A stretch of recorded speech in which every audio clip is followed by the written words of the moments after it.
Bonsoir à toutes et à tous. Je vous souhaite la bienvenue à la Maison de la Culture du Japon à Paris.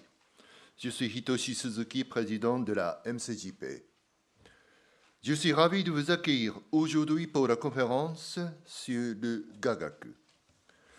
Le Gagaku est une musique née de la rencontre entre les chants et danses traditionnels japonais et les influences musicales venues de la péninsule coréenne et de la Chine, au cœur de la culture impériale de l'époque Heian, au milieu du Xe siècle.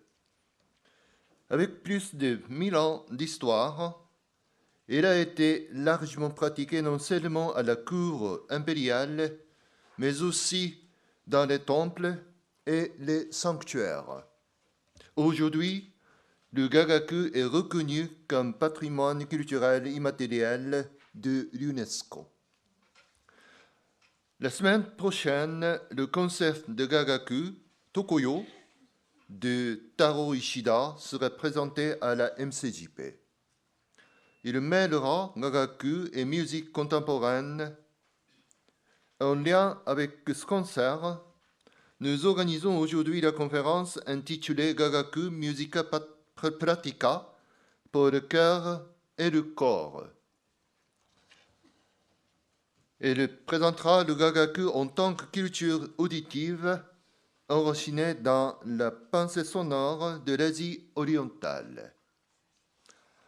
Nous explorerons la sensibilité à distinguer le néant et le vide du son, ainsi que le développement du corps pour apprécier le bruit et les harmoniques afin de mieux comprendre le Gagaku du point de vue de l'écoute et de la perception. Pour nous apporter plus de précision, nous avons l'honneur d'accueillir aujourd'hui Madame Seiko Suzuki, maîtresse de conférence à l'Université d'Osaka. Également praticienne de Gagaku, elle mène des recherches visant à repenser la musique traditionnelle afin qu'elle puisse être appréciée et interprétée de manière plus libre. Avant d'occuper son poste actuel à l'Université d'Osaka, elle a mené ses recherches en France à l'Université Paris Diderot. Parmi ses ouvrages, on peut citer La naissance du Gagaku, le son de la Grande Asie orientale dans la vision de Hisao Tanabe, qui a reçu en 2019 le prix Century pour les sciences sociales et humaines. En 2023, elle a aussi remporté le 74e prix pour l'art du ministère japonais de l'Éducation, de la Culture, des Sports, des Sciences et de la Technologie, avec un autre livre intitulé Sauver les voix, raconter les arts, Shoichi Ozawa et Dokimon, art itinérant du Japon. Aujourd'hui, Madame Suzuki nous proposera non seulement de mieux comprendre le Gagaku en tant que savoir, mais aussi de l'apprécier avec le cœur et le corps, notamment en nous présentant les ateliers pratiques menés à l'université. Nous sommes très heureux d'avoir l'occasion d'écouter son intervention. Merci beaucoup pour votre attention et je cède maintenant la parole à Madame Suzuki. Merci.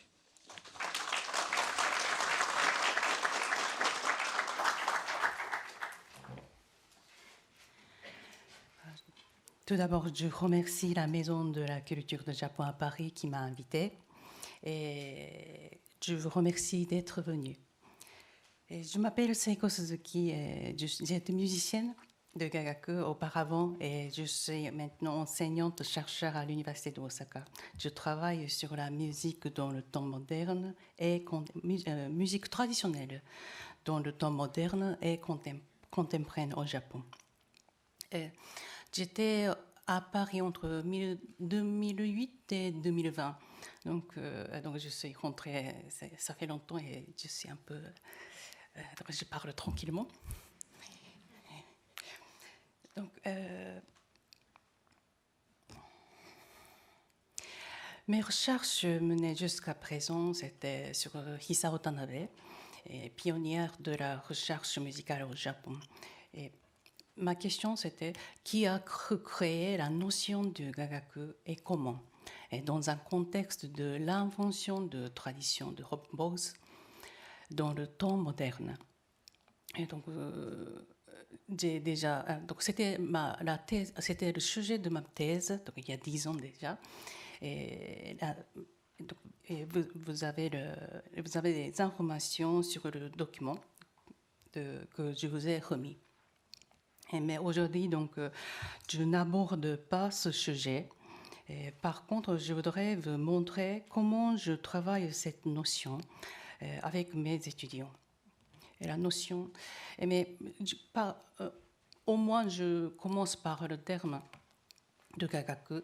Le terme gagaku signifie littéralement légitime, raffiné pour ga, et musique pour gaku.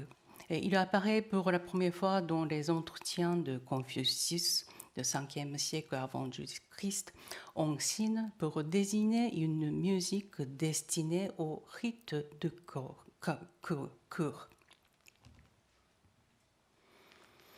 Et brève histoire du gagaku que je partage avec les étudiants. Et mes étudiants, et musique ancienne qui a toujours été recréée.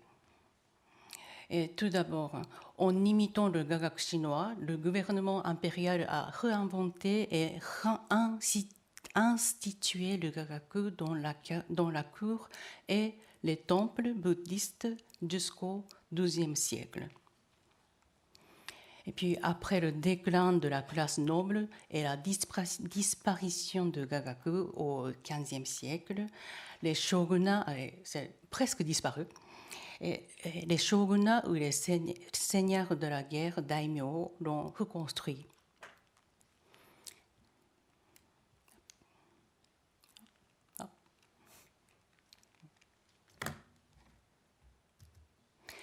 À la fin du XIXe siècle, le nouveau gouvernement impérial de Meiji l'a institué comme musique rituelle shintoïste. Et enfin, en 1955, le ministère de l'Éducation a désigné le gagaku artistique, c'est l'éducation, le ministère de l'Éducation utilisait ce mot artistique, ce terme, et authentique, et comme bien culturel immatériel important du Japon, et pour le département de gagaku de l'agence impériale uniquement. C'est la notion de gagaku en 3 genres que nous trouverons toujours dans le dictionnaire, mais créé par Hisao Tanabe en 1921. Et il a créé les 3 genres aussi. Donc pour le premier, les chants et danses proprement japonais. Donc j'ai mis entre guillemets parce qu'on ne sait pas c'est quoi le proprement japonais. On peut pas, de toute façon, on ne peut pas prouver c'est quoi le proprement japonais. Et le deuxième, la musique instrumentale et les danses étrangères importées et développées à partir de celles du continent asiatique à partir du 5e siècle et jusqu'au 9e et 10e siècle. Et le troisième, les chansons d'origine folklorique accompagnées d'instruments étrangers développés à partir de première et deuxième, et dont l'esprit japonais. Et c'est aussi j'ai mis entre guillemets parce que qu'est-ce que c'est l'esprit japonais, et à partir du 9e au 12e siècle. Donc, ces particularités caractéristiques de cette notion de gagaku, c'est Hisao Tanabe a créé 3 genres, mais en même temps, il a mis chronologiquement. Ça veut dire que tout d'abord, il y a les chants danses et proprement japonais, et puis la musique instrumentale et les danses étrangères sont venues à partir du 5e siècle, et enfin, les chansons d'origine folklorique accompagnées d'instruments étrangers développées à partir du 1er et 2e, et dans l'esprit japonais à partir du 9e au 12e siècle, comme ça. Donc c'est chronologique. Donc c'est très, ça m'intéresse, c'est vraiment le Hisao Tanabe a créé l'histoire du Japon, l'origine de l'histoire de la musique japonaise. Et enfin, en 1955, comme j'avais dit tout à l'heure, avec cette notion, le gagaku a été nommé comme bien culturel immatériel important du Japon. Et le problème et le problématique, c'est bon, l'image de gagaku ne change jamais depuis le XIIe siècle à la cour, etc. Sert comme dispositif d'identité nationale. Mais cette image bien fixée bloque la capacité d'écouter et d'apprécier le gagaku avec notre corps et notre cœur actuel. Donc, j'ai donc réfléchi ce que je pouvais faire autour de gagaku dans le cadre de l'enseignement, dans la section de musicologie de l'Université d'Osaka, où je forme des étudiants maintenant. Et comme objectif pour créer mon cours à l'Université d'Osaka, j'ai mis 2 objectifs. Et comment élargir la capacité d'écouter et d'apprécier le gagaku? Et deuxième, quelle image de gagaku pourrait-on créer à l'avenir, donc à la place de la notion de créer par Hisao Tanabe. Et clés d'écoute pour apprécier le gagaku. Donc, j'ai mis 2 clés. Et première, le Musica Practica chez Roland Barthes. Et deuxième, musique contemporaine chez Toshiro Mayuzumi. Et je vous expliquerai. Et le premier, Musica Practica, donc en français, musique pratique, et chez Roland Barthes. Je cite, il y a 2 musiques, celle que l'on écoute et celle que l'on joue. Ces 2 musiques sont 2 arts entièrement différents, dont chacun possède en propre son histoire, sa sociologie, son esthétique, etc.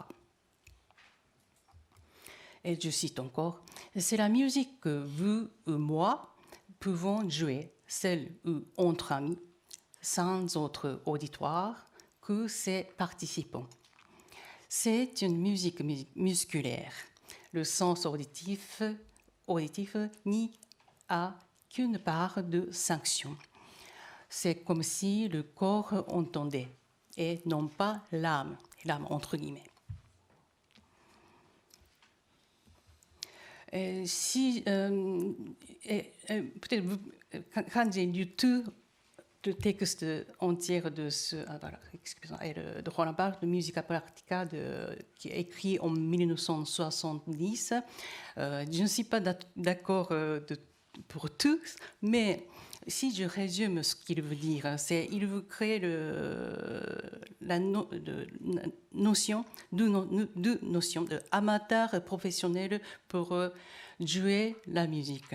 Et il est pour amateur et je pense qu'il veut rétablir la pratique de la musique amateur. Et c'est pourquoi j'ai choisi cette illustration pour cette conférence. Et c'est un fragment de Holo, Sumiyoshi Monogatari Emaki, que j'ai choisi pour cette conférence. Peut-être que vous avez déjà vu dans l'affiche. Et sur le régime de shogunat au XIIIe siècle, et la domination pour la culture de la cour impériale de l'époque Heian. L'époque Heian, c'est entre 8e et 12e siècle, et continue. Et ce tableau fait référence aux amateurs. Et vous voyez, donc à gauche, il y a 1, 2, 3, 4, 5, 6, 7, 8 nobles qui jouent le gagaku. Et donc c'est entre eux. Et il n'y a pas il ne joue pas pour l'audience. Mais vous voyez, il y a quelques femmes, quelques dames à gauche, à droite, mais elles écoutent discrètement. Et peut-être les nobles joueurs, musiciens nobles, ils ne savent pas, peut-être ils ne jouent pas pour elles. Voilà. Et ce tableau fait référence aux amateurs. C'est ça, c'est ce que je voulais dire. Et j'aimerais rétablir la pratique de la musique amateur comme dans cette image. Et c'est pourquoi j'ai pris comme modèle la notion de musica practica chez Barthes. Et la 12e collègue, pour créer mon cours à l'université d'Osaka, c'est musique contemporaine chez Toshiro Maezumi.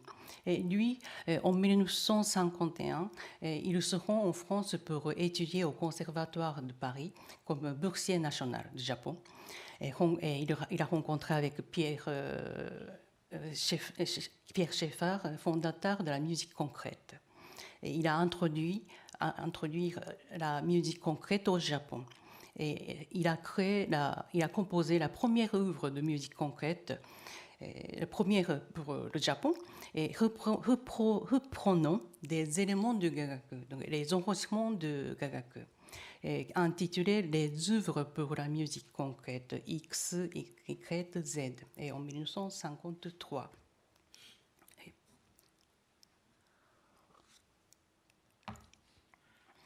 Et donc on écoute.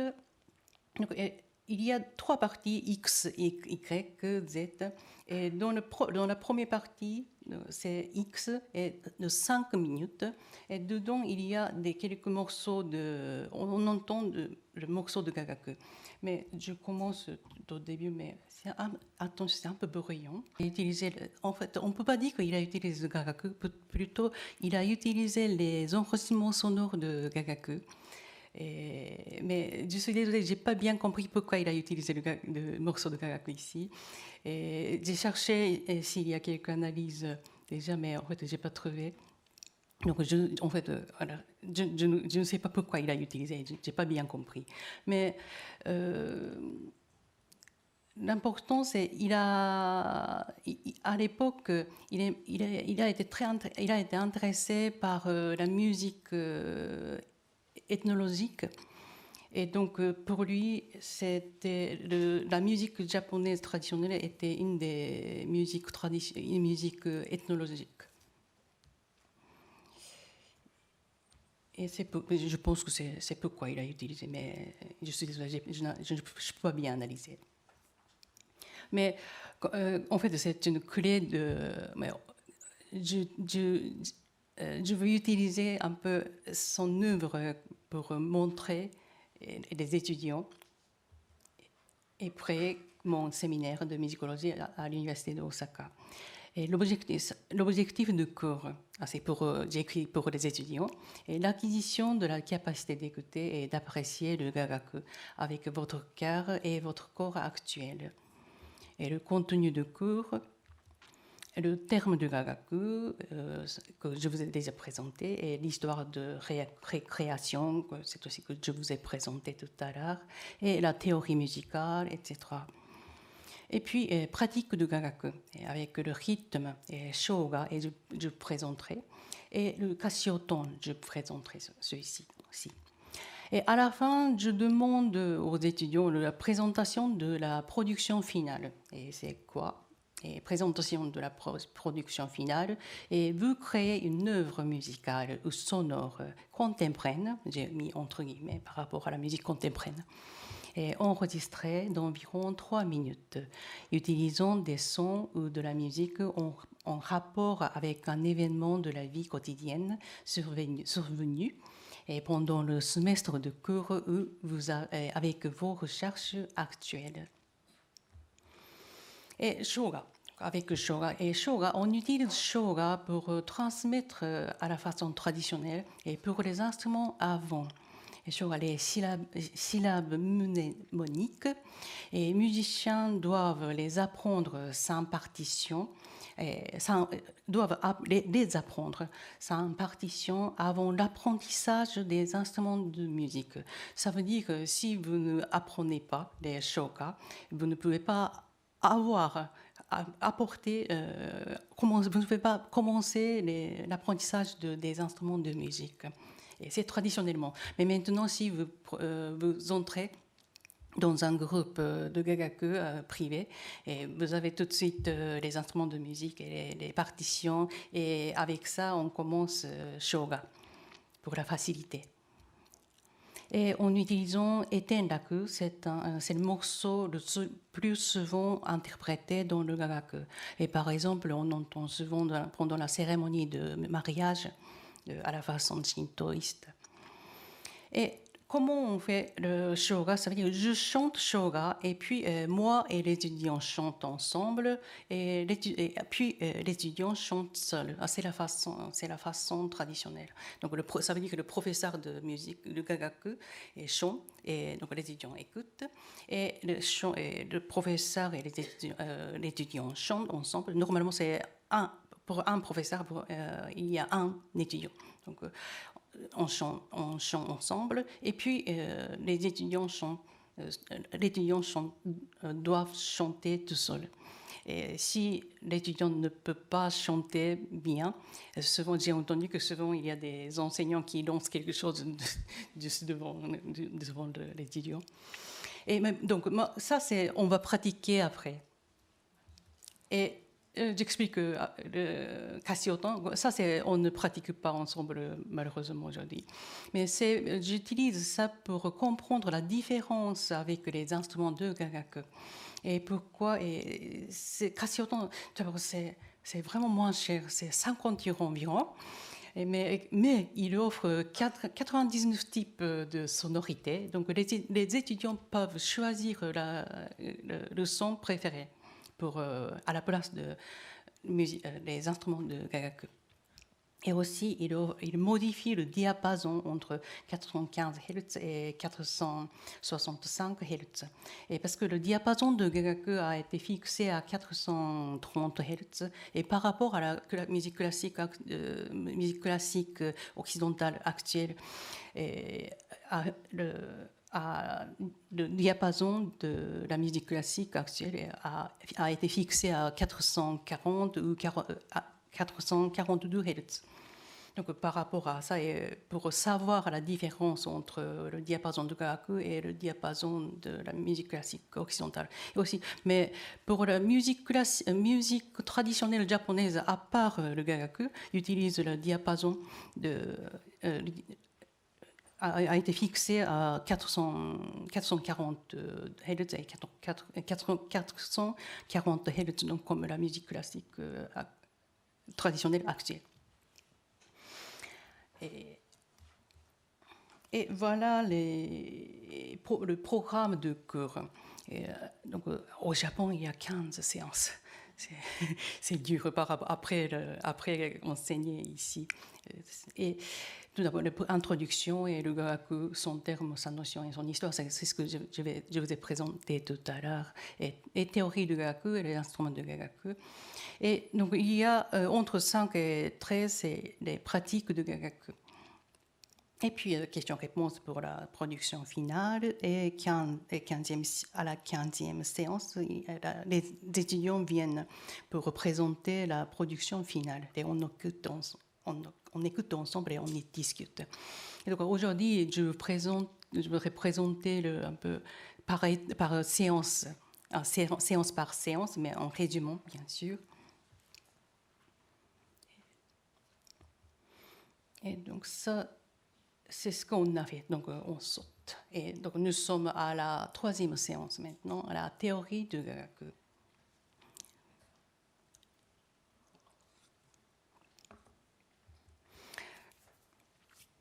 Et je vous présente ma théorie, plutôt je vous présente mon hypothèse de la théorie et sur la cosmologie du gagaku, inspirée par Kangen Ongi et attribuée à Kitayama Inrin Ryokin du XIIe siècle. Et c'est un livre sur la théorie de Gagaku de l'époque, donc XIIe siècle. Et vous voyez, il y a une illustration un peu mystérieuse au milieu, et qui signifie la relation entre le son et le milieu, au milieu, etc. Et je présente tout de suite. Donc, je résume la théorie de Kangen Ongi en utilisant une analyse par une chercheuse Yukiko Tashiro. Et voilà les 5 éléments basés sur la philosophie chinoise ancienne. Donc, vous voyez les 5 éléments: bois, feu, terre, métal, eau. Et vous connaissez. Et ils sont regroupés ici en 5 tons de base de Gagaku, à savoir donc deuxième rang et 5 tons. Et Sojo, c'est sol, et l'autar de son ton. Oshiki, et La, Ichikotsu, Re, Hyojo, Mi, et Bansuki, Si. Et ces explications ne se limitent pas à la hauteur tonale, mais traitent également de sujets tels que, par exemple, les 5 couleurs, vert, rouge, jaune, blanc, noir, et 5 orientations, est, sud, centre, ouest, nord, et 5 saisons, printemps, été, intersaison, et automne, hiver, et 5 organes, foie, cœur, rate, pancréas, et poumon, rein. Et donc, par exemple, pour les morceaux de Sojo, sol, on joue en printemps, et comme le raga, c'est la musique indienne, par exemple. Donc, à l'époque, le Gagaku a été, donc, je pense que c'est ma théorie, mais le Gagaku a été considéré comme une partie de soundscape, de l'environnement sonore. Et une musique inséparable de l'environnement, y compris notre corps.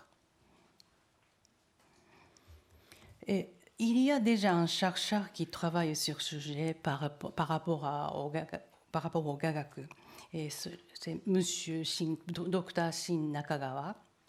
Et selon ses recherches, à Kyoto, capitale impériale de l'époque Heian, et l'accordage des cloches des temples correspondait aux 4 points cardinaux de Kangen Ongi. Et par exemple, ici, je n'ai pas traduit, mais il signifie nord, sud, ouest, est. Et par exemple, nord, ici, il y a Daitokuji, et temple Daitokuji, a une cloche de Bansiki, donc c'est Si. Et comme ça, et ici, ouest, Dion et Jingoji, et il y a une cloche de Hyojo et Mi. Donc, mais il me semble que ça ne. Mais de temps en temps, en lisant son œuvre de Dr. Shin Nakagawa, et ça ne correspond pas toujours, mais j'ai été bien influencée par lui et je suis en train de construire mon hypothèse de la théorie sur la cosmologie de Gagaku. Et donc je vous présente ça, et ma théorie, hypothèse, est le néant et le vide sonore. Et c'est un de 3 instruments avant de Gagaku Sho, vous connaissez, c'est l'instrument de musique de Gagaku le plus connu, je pense, et orgue à bouche.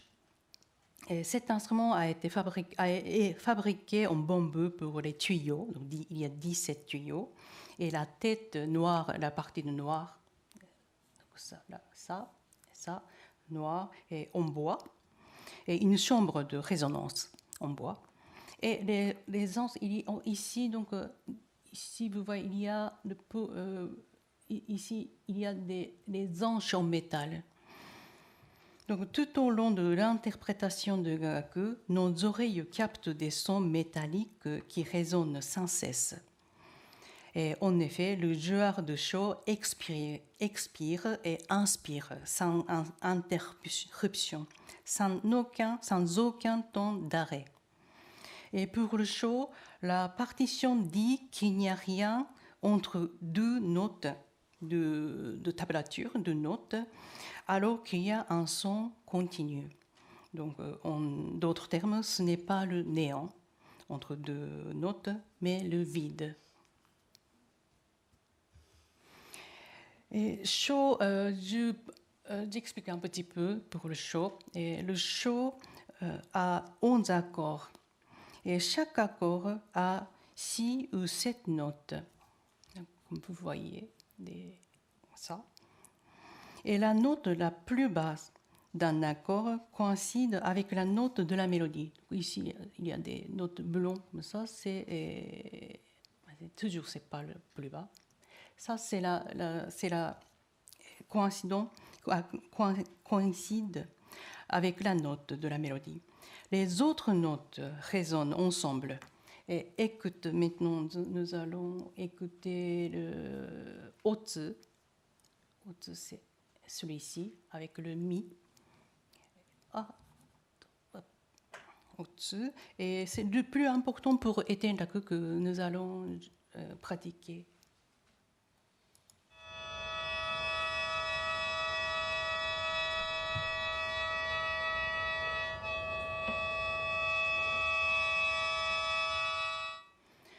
Et donc, chaque son produit simultanément les sons aigus.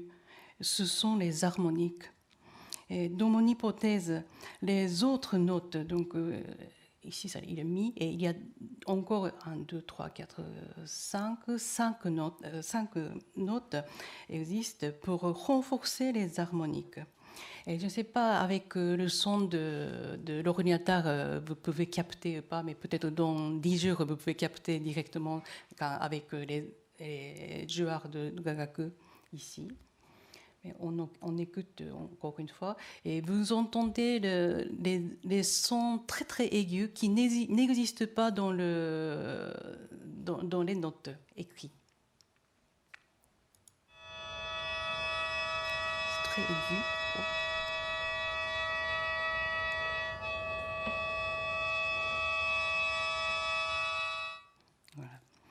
Et pendant les musiciens du Gagaku, donc c'est mon hypothèse, et pendant les musiciens du Gagaku, les cloches des temples de Kyoto résonnent et produisent les harmoniques ensemble. Et parce qu'ils sont la même hauteur du son, et selon la cosmologie de Kangen Ongi.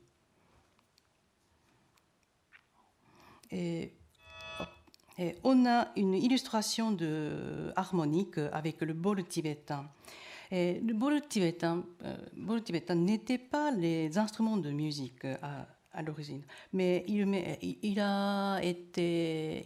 bol tibétain a été considéré comme les instruments de musique à partir des années 60, les années 60.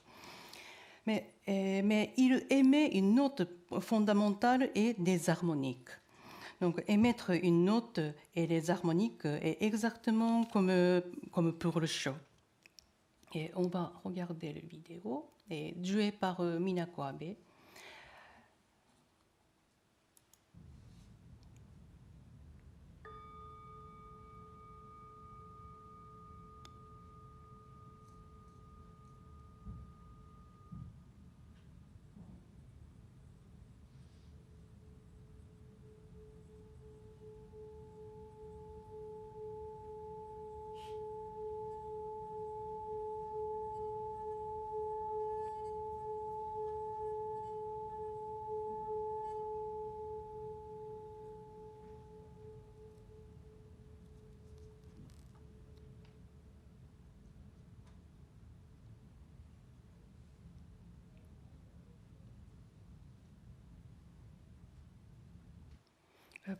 Donc, je pense que vous pouvez capter le son qui n'existe pas pour le premier couple. Donc, ce sont des harmonies. Et ça se produit naturellement, automatiquement. Et c'est pourquoi j'ai été bien inspirée par le bol tibétain pour mon hypothèse sur le Gagaku. Et nous sommes à la quatrième séance. Comme les instruments de Gagaku, je fais rapidement ici. Il y a 3 instruments avant. Sho, Ryuteki, Hichiriki. Et le Hichiriki joue la mélodie principale. et la flûte, ryuteki, et aussi, mais elle joue plutôt avec ornement. Et le show est comme base continue, comme j'avais dit tout à l'heure. Et puis, nous avons 3 instruments de percussion et 2 instruments à cordes. Et voilà. Et donc, je n'explique pas aujourd'hui. Et peut-être vous pouvez écouter plus dans 10 jours avec la conférence de M. Ishida. Et nous sommes à la 5e séance de mémoriser Etenraku avec votre propre onomatopée.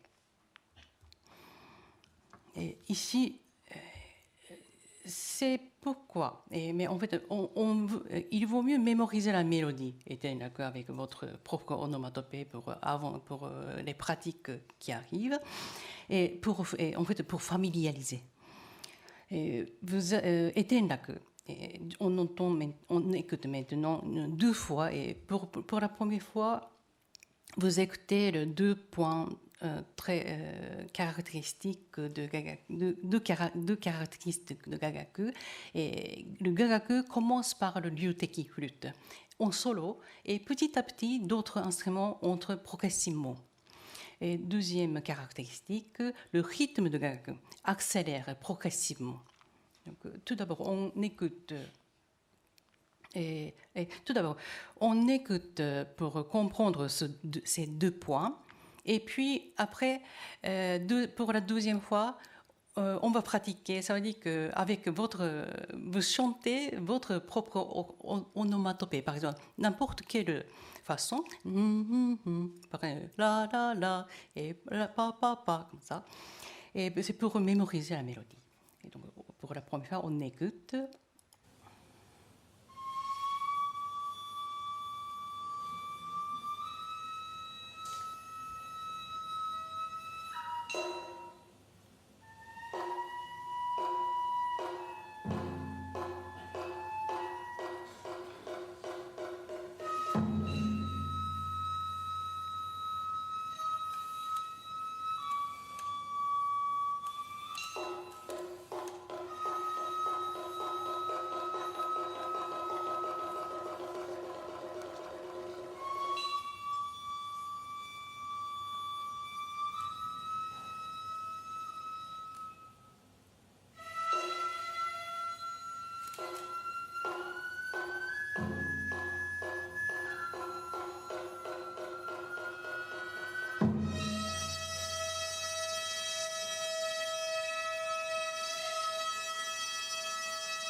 Jusqu'à ici. Donc, on va pratiquer.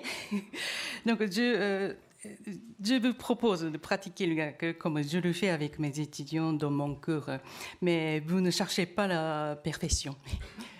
Voilà. Et donc, mais peut-être, au moins, je compte comme ça et on va chanter, mais vraiment pour votre propre façon. Et comme ça, je chante ici. Avec la musique.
Et donc, les étudiants doivent, pendant une semaine, donc, ils doivent chanter en écoutant au casque et dans le métro, par exemple, et en rentrant et en venant à l'université. Donc, j'espère que vous avez bien familiarisé Etenraku. Et puis,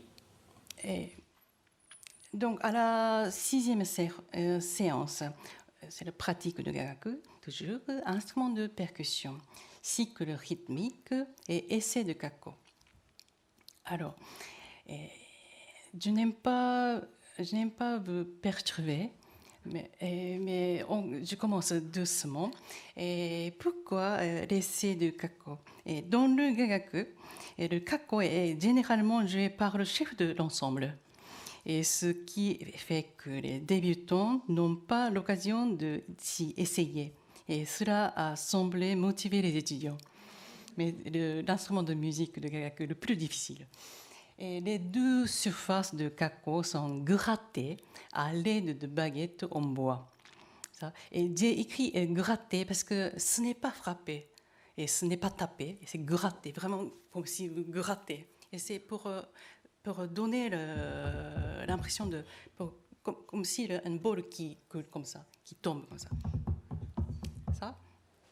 Et je ne veux pas décourager, mais quand même, je vais expliquer c'est quoi le cycle rythmique de gagaku. Donc, ça, à gauche, à droite, c'est la notation de Ryuteki. Donc, chaque instrument, chaque notation. Il n'y a pas de notation comme orchestre.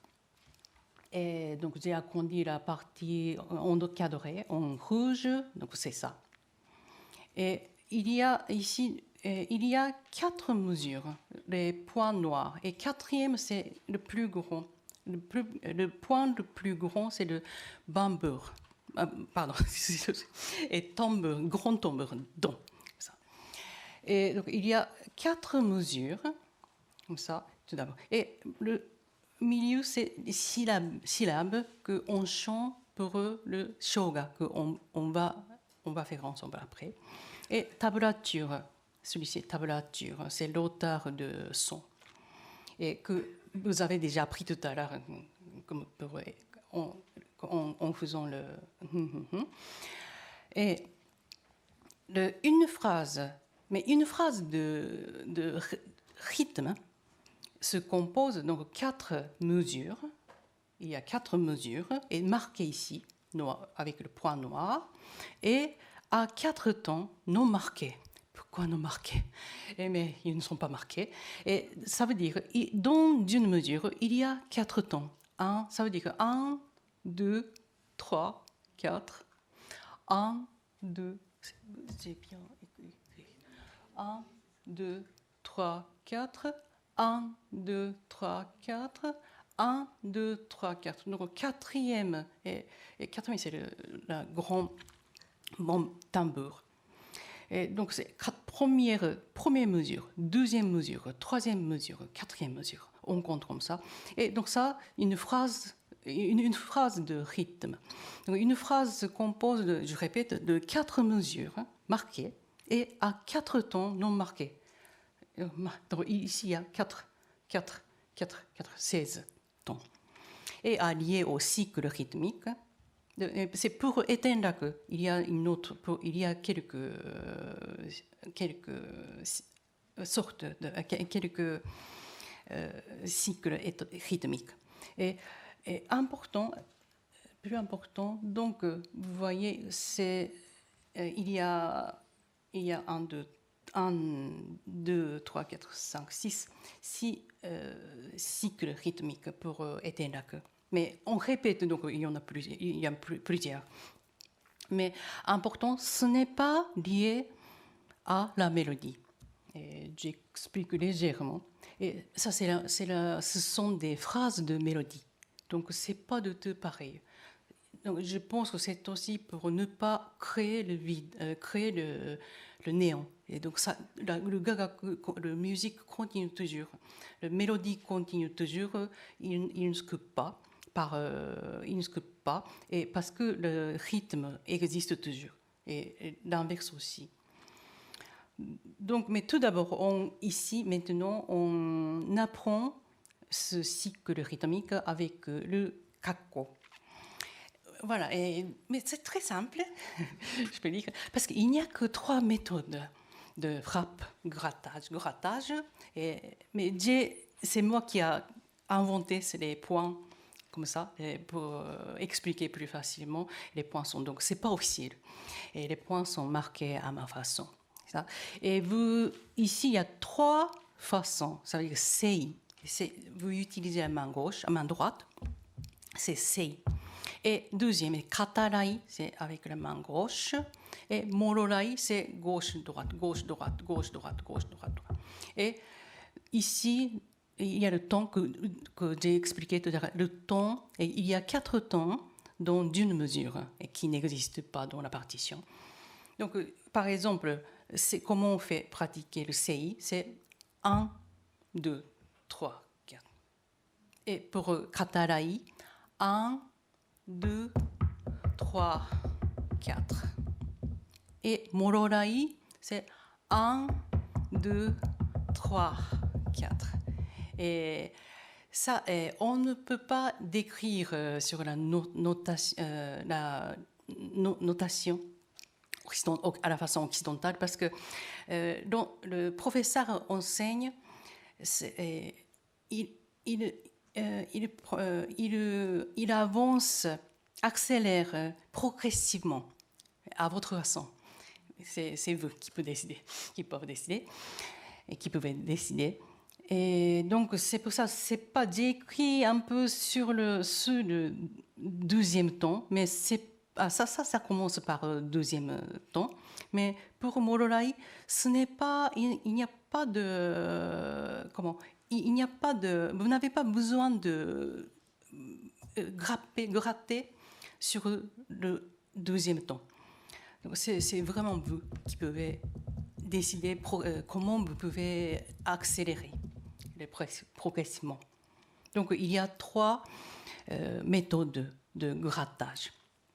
Et donc on combine ces 3 méthodes et il y a 8 façons. Et il y a 8 combinaisons, on dit 8 voix. Et c'est une des 8 voix de Shokasei pour le début, pour le Etenraku.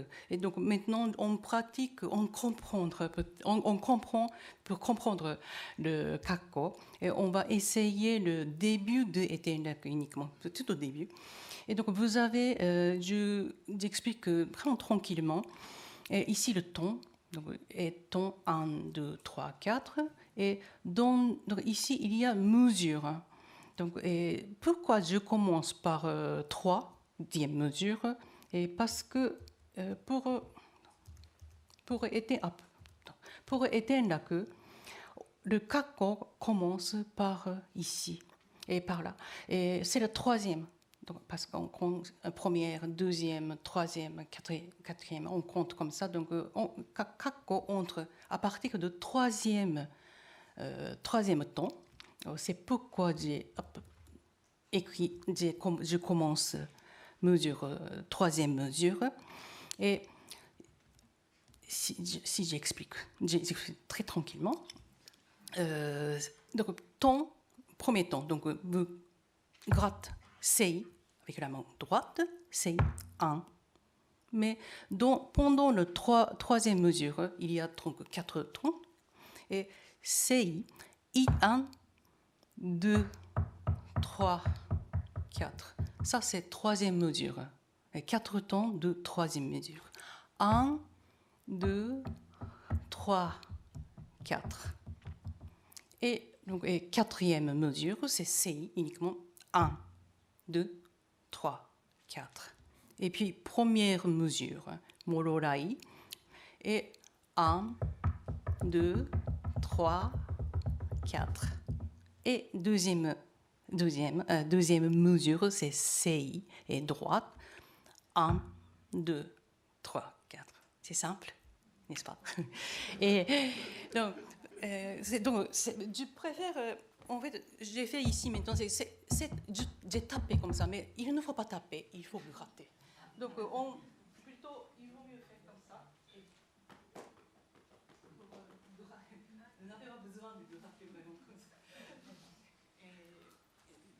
J'explique encore. Donc, si je fais ça, je commence par mesure 3 et 1, 2, 3, 4 et quatrième mesure 1, 2, 3, 4, 1, 2, 3, 4, 1, 2, 3, 4. Ça va? Et ça donne quoi comme musique? Ah, donc on va essayer. En écoutant, comme ça. C'est le début de Etenaku. Et c'est troisième mesure. 1, 2, 3, 4, 1, 2, 3, 4, 1, 2, 3, 4, 1, 2, 3, 4. Donc vous pouvez continuer. 1, 2, 3, 4, 1, 2. Maintenant, 3, 4. Maintenant, vous êtes ici. 1, 2, 3, 4, 1. Comme ça. Donc, une fois appris, vous pouvez continuer. Comme ça. Voilà, donc ça, c'est le shokazu. C'est le chef de l'ensemble qui joue le kako, et c'est lui qui décide comment accélérer. Bon, ça, c'est très difficile. Il faut accélérer petit à petit.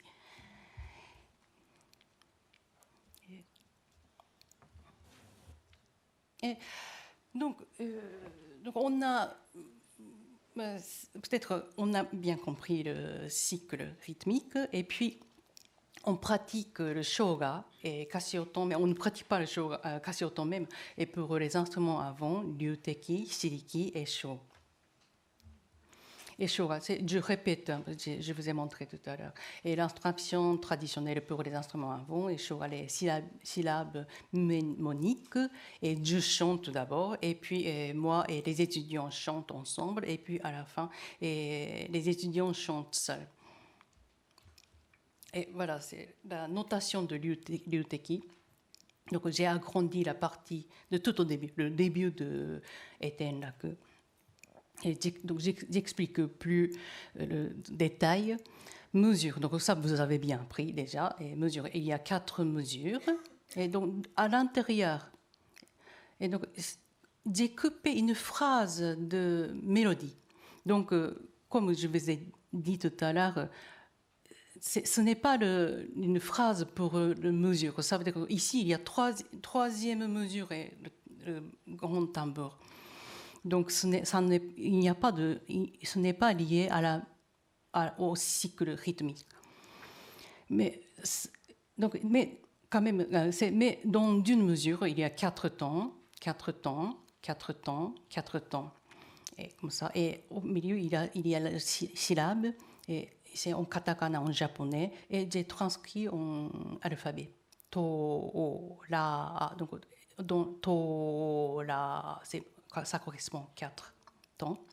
Et puis, do, le, do, ta, do, la, c'est voyelle, donc to, o. Et il faut couper ici et ici pour inspirer. pour le flûtiste. Pour le flûtiste, donc j'ai souligné comme ça là. Donc on chante ici. Et ici, c'est l'auteur de son, les tablatures. Et j'ai transcrit quand même, ça signifie le ré, mi, si, la, etc. Mais vous avez déjà appris tout à l'heure les tendaku, donc on peut chanter. Peut-être, voilà. Et je démontre tout d'abord comment on chante. Tout d'abord, le professeur chante.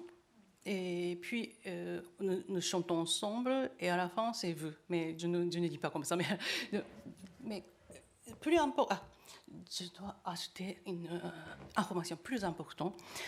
C'est jusqu'ici, j'ai dit qu'il y a 4 temps dans les mesures. Mais la durée entre deuxième et troisième est plus longue qu'entre première et deuxième.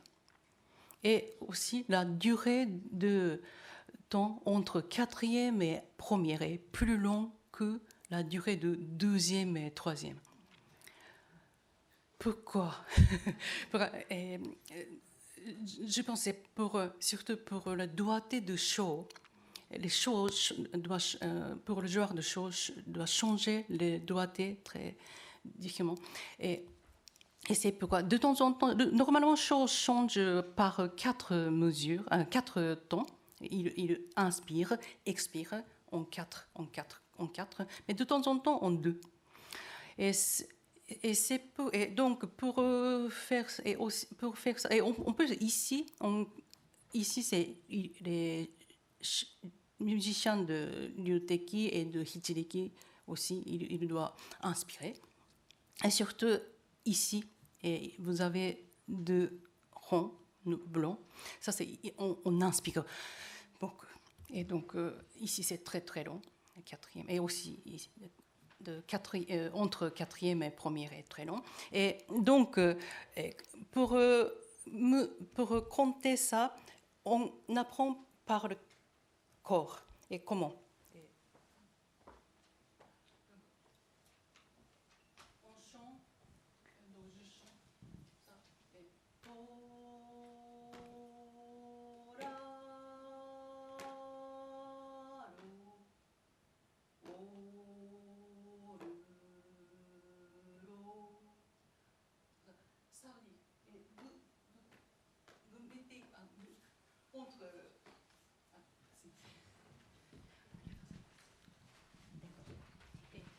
C'est pourquoi on utilise ici et ici. Et pour créer le rythme. Do, c'est ici un peu long. La, et revenez plus long. Lo, o, ru, ro, ta, a, ro, la, a.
Et donc après, c'est eux et qui devaient chanter. Et après, donc, à mon cours, je demande aux étudiants de chanter, mais chanter ensemble, hein, quand même. Et puis, donc, on pratique donc, pour réaliser... Ah, pardon. Ah, pardon. Donc, on pratique avec Cassioton, en utilisant le Cassioton, mais avec la tablature de Ryuteki. Je n'utilise pas la partition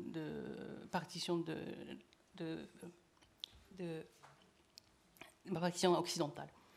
Donc ici c'est la tablature. Donc je distribue la copie de tablature de plus grand comme ça, de Ryuteki. Donc quand vous trouvez cette tablature, c'est très simple, vous les comme ça. Et un commentaire des étudiants, le commentaire d'une étudiante.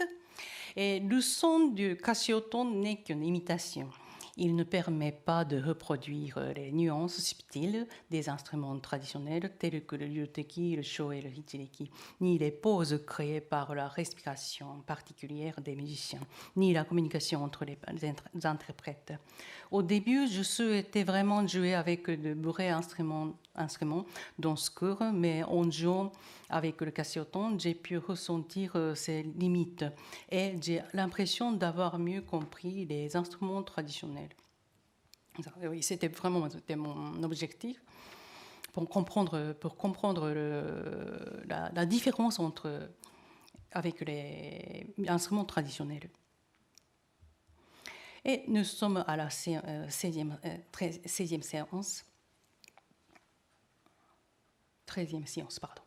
Les pratiques de gagaku ensemble. Donc, enfin, on joue ensemble le shiriki, ryuteki et sho. Et pour la 13e séance, j'ai loué la salle située au 10e étage du centre Nakanoshima de l'université d'Osaka, et nous avons apporté, en plus de cassioton, les instruments de musique ou les objets sonores au choix des étudiants pour jouer ensemble une dernière fois. Et j'ai choisi cette salle vitrée offrant une vue imprenable sur le ciel afin de jouer du gagaku résonnant dans le ciel, et conformément à la conception japonaise selon laquelle Bodhisattva des offrandes sur un nuage. Donc, vous voyez à droite les Amitabha et les Bodhisattvas et descendent pour accueillir les âmes des morts à la terre pure occidentale de la béatitude. Et un moment merveilleux. Et en jouant le gagaku. Donc, Amitabha, c'est un Bouddha règne sur la terre pure occidentale de la béatitude. Et Bodhisattva est un Bouddha qui est juste avant que celui ait atteint l'éveil. Donc, voilà, donc, je présente Bodhisattva jouant du sho, très joli. Donc ça c'est à Byodo-in, vous connaissez, le Byodo-in se trouve au sud de Kyoto. La forme d'architecture de Byodo-in, c'est la forme des oiseaux phénix. Et au 10e étage du centre Nakanoshima de l'université d'Osaka, donc mes étudiants. Et je présente Bodhisattva jouant de verre. Donc, il a apporté un beau en verre à la place de kakko. Et au centre, vous trouvez Bodhisattva jouant de cassioton. Et à gauche, à droite, Bodhisattva jouant de bâton de pluie. Ils étaient vraiment contents. Et commentaires des étudiants, je présente 3 commentaires. Et pendant l'interprétation, j'ai accordé une grande importance à l'écoute des sons environnants, mais je me suis particulièrement concentrée sur les sons de mon environnement et les informations visuelles telles que le paysage. En d'autres termes, il ne s'agit pas seulement d'écouter le gagaku, mais d'écouter l'environnement sonore dans lequel il s'inscrit. Je pense que le gagaku prendra davantage vie si on le perçoit comme faisait partie intégrante des sons environnants. Et 2e commentaire, jouer du gagaku dans un espace vitré offrant une belle vue en écoutant les sons des autres, m'a procuré un sentiment d'unité étrange et m'a beaucoup plu. De plus, le fait que chacun ait pu jouer avec son propre instrument dans la seconde partie m'a permis d'apprécier l'improvisation, une expérience unique que l'on ne peut vivre que sur place. Et pour troisième commentaire, pour moi, la séance de 7 juillet, c'était le 7 juillet de 2025, semble confirmer l'hypothèse selon laquelle il est possible de jouer du gagaku sans public. Ça, les bons étudiants. Et enfin, nous sommes à la 15e séance. Donc, les étudiants sont venus pour présenter leur production finale. Et je présente un œuvre d'une étudiante, mademoiselle Tsuruki Ako, en licence. Et sans titre, et concept. Le quotidien accélère progressivement, comme le gagaku. C'est joli, n'est-ce pas? Et matériaux utilisés, première ligne de Etenraku au piano, et voix de Yosakoi, c'est une sorte de Yosakoi, une sorte de musique folklorique avec le danse, et Kagura aussi, et paysage sonore de l'exposition universelle à Osaka 2025, et c'était vraiment le moment de l'exposition universelle à Osaka, et tambour, et feu d'artifice, voix humaine, et bruit de l'eau et applaudissements.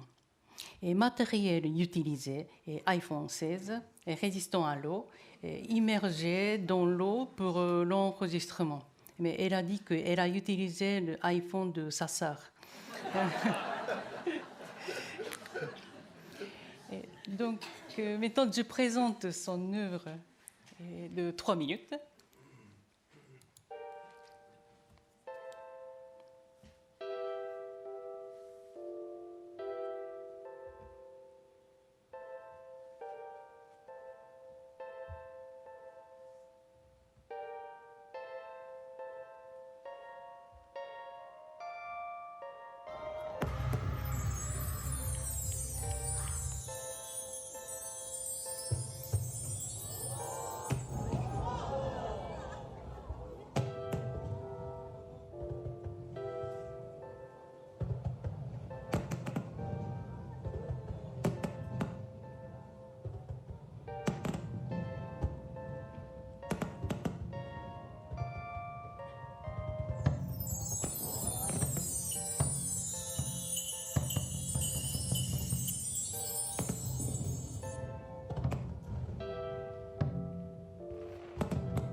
C'est madame.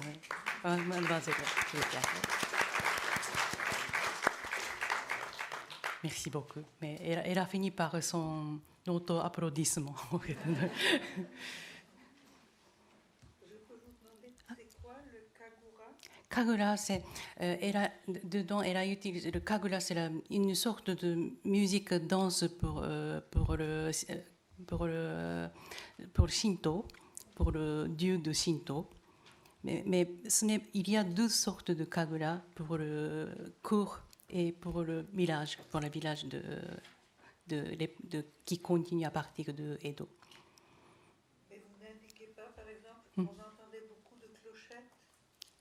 Ah, et en fait, elle a expliqué, et elle a mis ce, et c'est pour, en fait, pendant ce cours, on a cherché le son.